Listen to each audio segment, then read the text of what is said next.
was a cold and eerie night when Catherine decided to take a short break and head to a secluded cabin in the mountains. The cabin was isolated, surrounded by thick forests and far from the noise of the city. She had found it online and thought it would be the perfect place to relax and get away from the stresses of her busy life. The driver dropped her off at the cabin and handed her the key with a soft smile. "Don't worry, it's a safe place," he said before driving off, leaving her alone in the middle of nowhere. The cabin was exactly as she had imagined, rustic, with wooden furniture, a stone fireplace, and dimly lit lanterns on the walls. She unpacked her things and settled in, making herself comfortable. The silence was almost deafening. Not a single sound broke through the stillness of the night.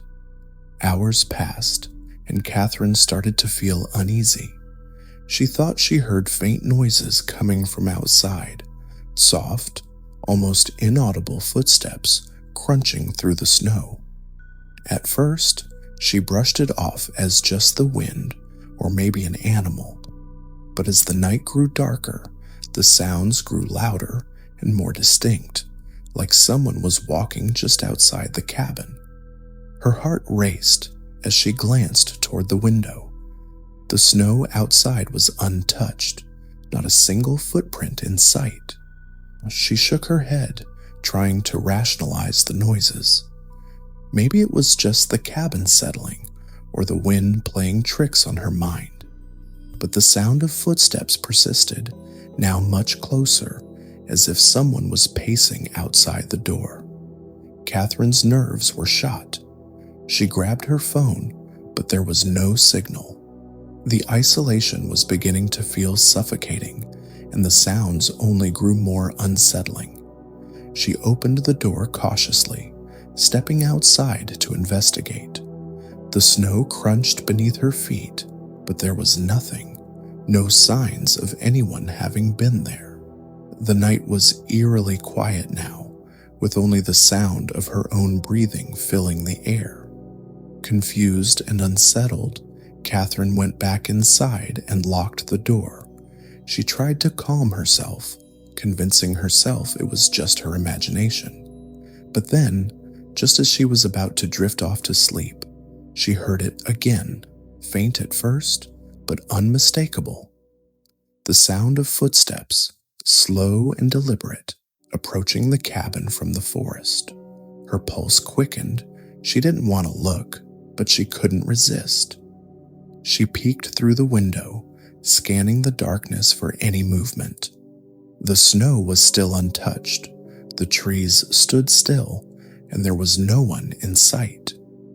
Yet the footsteps continued, closer now, almost at the door. Catherine bolted upright, her mind racing. She quickly grabbed a kitchen knife from the counter, her hands trembling as she tried to steady herself. The footsteps stopped right outside the door. Silence. Complete silence. She waited, breathless, her heart pounding in her chest. Then, the door handle slowly began to turn. In a panic, Catherine backed away, gripping the knife with both hands. The door creaked open inch by inch. Her breath caught in her throat as the door swung wide, revealing nothing but the empty porch. The cold air cut through the cabin, but there was no sign of anyone.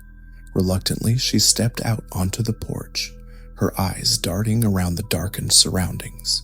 She called out into the night, her voice shaky. "Hello? Is anyone there?" No answer. Suddenly, she felt something cold touch her shoulder. She spun around, heart in her throat, only to find nothing, no one. The porch was empty. Confused and terrified, Catherine rushed back inside, slamming the door behind her. She locked every window and bolted every door, her mind racing for an explanation. It had to be a prank, or maybe she was just imagining things. But deep down, she knew something wasn't right. She retreated to her bedroom, trying to forget the strange encounter. But as she lay in bed, wide awake, she heard it again, soft whispering coming from the corner of the room. Catherine. Her blood ran cold. The voice was unmistakable, low, familiar. It was her name. Catherine shot up in bed, her eyes darting around the room. There was no one there. The room was empty, but the voice persisted, growing louder. Catherine. Frantically, she turned on the light, scanning the room. There was nothing there, nothing to explain the voice. She sat frozen, her mind racing as she tried to make sense of it. But then she saw it. The door to the bedroom was slightly ajar, and something stood in the doorway just beyond the threshold. Something dark and shadowy, with glowing eyes that seemed to pierce through the darkness. Catherine opened her mouth to scream, but no sound came out. She tried to move, but her body was paralyzed. Then, the shadow moved closer. It reached out a hand, and just before it touched her face, Catherine finally screamed. But it wasn't her voice that echoed in the room. It was the voice of someone else, someone long dead. Her scream was cut off abruptly, and the shadow engulfed her whole. Sophia had been looking forward to her weekend getaway to the remote cabin deep in the woods. She had needed a break from the bustling city life and the constant noise. The cabin was nestled far away from civilization, surrounded by dense trees and towering mountains. It seemed like the perfect place to disconnect, relax, and recharge her batteries. After a long drive, she arrived at the cabin just as the sun began to set, painting the sky with hues of red and orange. The place was isolated, with no neighbors for miles. It felt peaceful and serene, the perfect escape. She unpacked her things and started a small fire in the fireplace, feeling content as the warmth from the flames spread throughout the room. However, as night fell, a sense of unease began to creep into her mind. The stillness of the cabin was overwhelming, and the silence outside was almost unnatural. She tried to shake off the feeling, telling herself it was just her imagination. But the longer she stayed, the more she couldn't ignore the creeping dread in the pit of her stomach. As the night wore on, Sophia sat in front of the fire, reading a book to pass the time. The cabin was eerily quiet, no sounds of animals, no rustling of trees. It was as though the world outside had completely frozen. Then, the first sound broke the silence, a soft knock at the door. At first, Sophia thought it was the wind, but the knock came again, gentle, deliberate. Her heart skipped a beat. Who could be out there? She hadn't seen anyone on her way in, and there was no one for miles. Still, she hesitated, unsure whether to open the door. The knock came once more, louder this time, as if urging her to respond. Nervously, she walked toward the door and peered through the peephole. There was no one there, just the vast, empty darkness of the woods. Her pulse quickened. Maybe it was just some prank, or perhaps a lost traveler. She slowly opened the door, her hand trembling as she turned the handle. The night air was frigid, and the forest around her was eerily silent. There was no sign of anyone, just the dark, oppressive trees swaying in the breeze. Confused, she stepped out onto the porch and scanned the area, but saw nothing. Suddenly, there was a low, rustling sound behind her.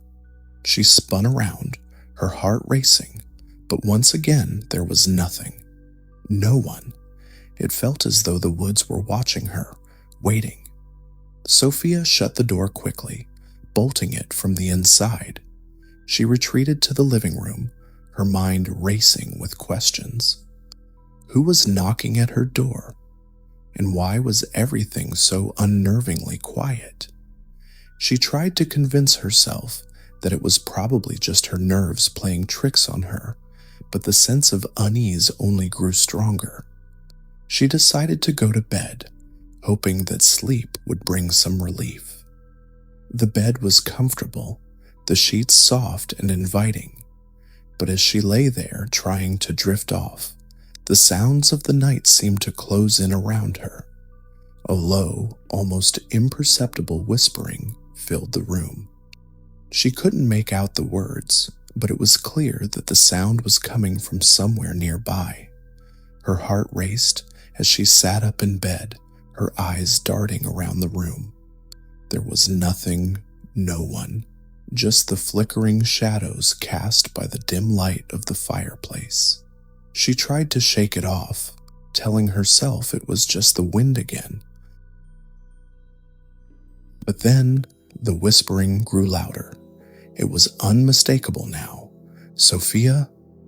The voice was faint, but it was coming from right behind her. Frozen with fear, Sophia slowly turned around. Standing in the doorway of her bedroom was a figure, tall, shrouded in darkness, with only the outline of its shape visible. The figure did not move, did not speak. It just stood there, staring at her. Sophia's breath caught in her throat. She wanted to scream, but her voice failed her. She tried to get up, but her body wouldn't obey. It was as though she was paralyzed, unable to move. The figure began to step forward, slowly, deliberately, as though it were savoring her fear. As it moved closer, the whispers grew louder, more frantic, almost as if the figure was speaking directly into her mind. "Sophia, you shouldn't have come here." Her body finally responded, and she scrambled out of bed, backing away from the figure. Her hand grabbed for the lamp on the nightstand, and in a panic, she threw it at the figure. The glass shattered on the floor, but the figure did not flinch. It didn't even react. With all the strength she could muster, Sophia bolted out of the room and ran down the hallway, her footsteps echoing in the empty cabin. She reached the front door, but as she tried to open it, she realized it was locked. She fumbled with the lock, her heart pounding in her chest. Behind her, she heard the whispering again, this time accompanied by slow, deliberate footsteps. She turned around, and what she saw made her blood run cold. Standing just a few feet away was the figure, now closer than ever. Its face was obscured, but she could feel its eyes boring into her soul. Then it opened its mouth, and what came out wasn't a voice. It was a low growl, like the sound of something inhuman. Sophia turned the lock with trembling hands and threw open the door, running into the cold night. The figure followed, but as she ran through the woods, the footsteps behind her seemed to fade, as if the creature had disappeared. She didn't stop running until she reached her car, breathless and covered in cold sweat. She looked back once more, but there was nothing there, just the empty forest. She breathed a sigh of relief and jumped into the car, driving away as fast as she could. But as she looked into the rearview mirror, she saw something that made her blood run cold. Standing in the reflection, just outside her window, was the figure, its face now visible, a twisted, ghoulish grin spread across its face. Sophia screamed and slammed on the gas, driving away, but the figure stayed in the mirror, its grin never fading. It was a chilly autumn evening when Emily decided to visit her grandmother's old house in the woods. Her grandmother, who had passed away years ago, had left her a letter just before her death, telling Emily to come visit the house one last time. The letter had mentioned something about a secret hidden in the house, something Emily needed to know. The idea of uncovering a long-forgotten family secret intrigued her, and she couldn't resist the pull of mystery. Emily's car crunched over the gravel road as she made her way to the house. The trees around her were dense, their skeletal branches reaching out like twisted arms. The sun had just dipped below the horizon, and the deep darkness of the woods swallowed her car as she drove deeper into the forest. Emily's heart raced, not just from the thrill of discovering the secret, but because of the strange feeling that had settled over her since she left the main road. The house appeared in front of her suddenly, almost as if it had materialized from the shadows. It was an old, decrepit building, the wood of the porch creaking under her feet as she stepped out of the car. She looked up at the house, shrouded in darkness, with its broken windows and sagging roof. Despite its ruin, it still had an eerie charm, like a forgotten memory. She had heard stories from her grandmother about the house, how it was once the heart of the family, filled with laughter and life. But the stories had grown darker over time, with whispers of strange occurrences and the house being cursed. Emily dismissed these as superstitions, but as she approached the door, a chill ran down her spine. She knocked once, and the door creaked open by itself. No one was there. Taking a deep breath, she stepped inside, the air musty and thick with dust. The wooden floorboards groaned under her weight as she wandered through the rooms, searching for the secret her grandmother had left behind. As she walked down a long hallway, she noticed a door at the end of the corridor that was locked. It stood out, as if calling to her. She pulled on the door handle, but it wouldn't budge. Determined, she found an old key hidden in a drawer in the nearby kitchen. It fit perfectly, and the door creaked open, revealing a dark, narrow staircase leading down into the basement. A wave of unease washed over Emily, but she couldn't back down now. She had to know what was hidden down there. She descended the stairs cautiously, each step echoing in the oppressive silence. The basement smelled damp and musty, with boxes piled high in every corner. But one object caught her eye, an old wooden chest in the far corner, covered in dust and cobwebs. The chest was ancient, its wood warped with age. As Emily knelt down to open it, her heart skipped a beat. She noticed that the chest was locked, but this time she didn't have a key. There was something in the chest that called to her, though, something that felt like it was waiting for her to open it. Her hands trembling, she found an old crowbar in the corner of the basement. With one swift motion, she pried open the chest. Inside, there was nothing but a stack of old, faded photographs. She picked them up, flipping through the images, each one showing her grandmother in different stages of her life. But then, at the very bottom of the stack, was a photo that made her freeze. It was a picture of her grandmother, but the figure standing beside her was not a familiar relative. It was a man, dressed in old-fashioned clothes, with hollow eyes and a twisted, menacing grin. Emily's breath caught in her throat as she stared at the photo. The man in the picture looked wrong. He looked almost like something not entirely human. Suddenly, the air in the basement grew cold. A gust of wind slammed the basement door shut, trapping Emily inside. The lights flickered and the temperature plummeted. She heard a faint whispering sound, like voices coming from all directions, calling her name. Emily. The voice was low, chilling, almost as if it was coming from within her mind. She turned around, trying to locate the source, but there was no one there. The whispering grew louder, more frantic. "Emily, you shouldn't have come here." Panic surged in her chest. She grabbed the photographs, clutching them tightly, and tried to open the door. It was locked. She looked around desperately for another way out, but the basement was empty, save for the boxes and the chest. Then, out of the corner of her eye, she saw it, an old mirror hanging on the wall.